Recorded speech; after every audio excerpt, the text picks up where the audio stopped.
Hi అండి. Daily dears YouTube ఛానల్కి welcome. ఈరోజు 21 July 2026 current affairs exam point of వ్యూలో డీటెయిల్డ్గా మాట్లాడుకుందాం. దీనిలో ఫస్ట్ పాయింట్, సుప్రీంకోర్టు న్యాయమూర్తుల సంఖ్య పెంపు బిల్లు.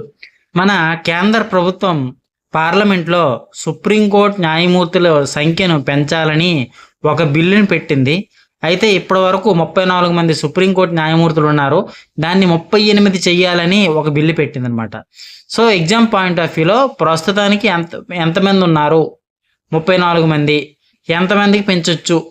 38. ఇలాంటివి అడగొచ్చు. అలాగే మాగ్లెవ్ రైళ్లు, ఇండియా అనేది ఈ మాగ్లెవ్ రైలుని ప్రవేశపెట్టాలని చూస్తుంది. అసలు ఈ మాగ్లెవ్ అంటే మ్యాగ్నెటిక్ లెవిటేషన్. ఇవి ఎలా అంటే అయస్కాంత శక్తితో పట్టాలపై తేలుతూ ప్రయాణిస్తాయి. ఇలా తేలుతూ ప్రయాణించడం వల్ల ఇప్పుడు ఎంత స్పీడ్తో ప్రయాణిస్తున్నామో దానికన్నా ఎక్కువ స్పీడ్తో ప్రయాణించే అవకాశం ఉందండి. ఎగ్జామ్ పాయింట్ ఆఫ్ వ్యూలో ఈ మాగ్లెవ్ ట్రైన్స్ కోసం అడగొచ్చు. లేదా ఈ మాగ్లెవ్ ట్రైన్స్ అనేవి దేని సహాయంతో ప్రయాణిస్తాయని అడగొచ్చు. అయస్కాంత శక్తి, అదే మ్యాగ్నెటిక్ ఫోర్స్తో ప్రయాణిస్తాయని మనం అనుకోవచ్చు. అలాగే ఇండియా కెనడా మధ్యన ద్వైపాక్షిక సంబంధాలు, అంటే ఈ రెండు కంట్రీస్ మధ్యన ఎంఓయూస్ జరిగాయి.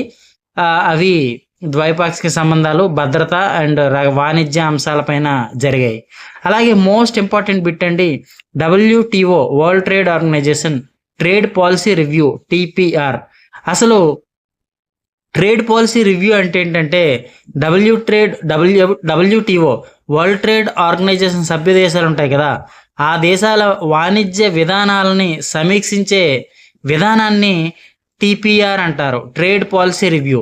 ఈ ట్రేడ్ పాలసీ రివ్యూని నిర్వహించే సంస్థ ట్రేడ్ పాలసీ రివ్యూ బాడీ.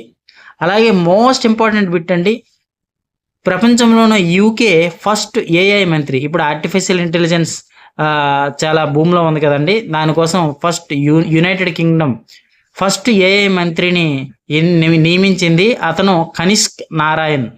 ఇతను ఒక ఇండియన్ ఆరిజిన్ కాబట్టి మన ఎగ్జామ్ పాయింట్ ఆఫ్ వ్యూలో ఎగ్జామ్స్లో ఖచ్చితంగా వచ్చే బిట్ అండి, Kanishk Narayan, UK first AI మంత్రి.